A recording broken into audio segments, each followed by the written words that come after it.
1er janvier, au monastère zen. Quel est ton prénom? Bonjour, je m'appelle Guillemette et j'ai 24 ans. 24 ans. Alors, à ton âge, pourquoi faire une séchine? Alors j'ai décidé de faire une séchine déjà parce que je médite depuis plus d'un an, mais je médite toute seule. Et je m'intéressais à faire une retraite spirituelle en groupe.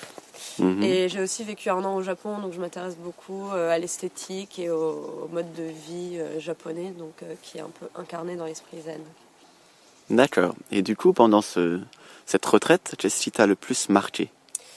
Ce qui m'a le plus marqué ici, c'est le mariage entre la culture alsacienne et la culture bouddhiste zen. Et donc l'alliance de rigueur, si on peut dire ça comme ça, donc un emploi du temps très rythmé, des cérémonies très sobres, avec des repas très excellents et un esprit très chaleureux alsacien.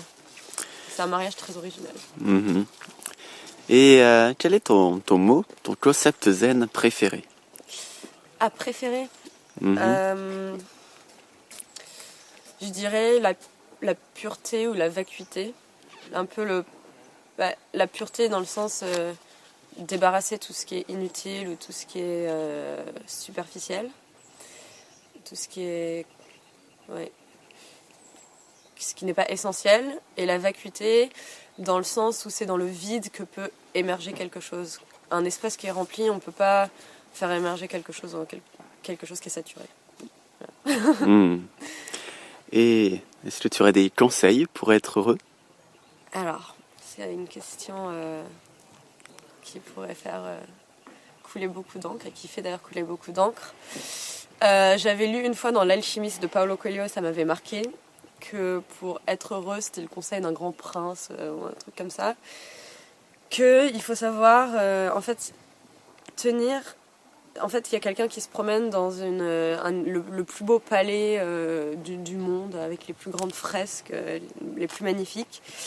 Et on lui demande de se promener dans ce palais, donc pour la première fois, en tenant une cuillère avec une goutte d'huile dedans. Et bref, soit il fait tomber l'huile, parce qu'il regarde les fresques, ou soit il se concentre sur l'huile, mais il ne regarde pas les fresques. Et donc il disait que le conseil pour être heureux, c'était justement de savoir trouver l'équilibre entre se concentrer sur les tout petits détails et aussi savoir voir les choses dans leur ensemble. Merci pour cette jolie référence. Et un autre truc aussi, mais après ça c'est plus personnel, je pense que pour être heureux, il faut agir plutôt que penser. D'accord. Voilà. Question bonus, il fait pas trop froid en Alsace? Bah ça va, j'arrive du Sénégal, donc j'ai perdu 35 degrés, mais sinon ça va. D'accord.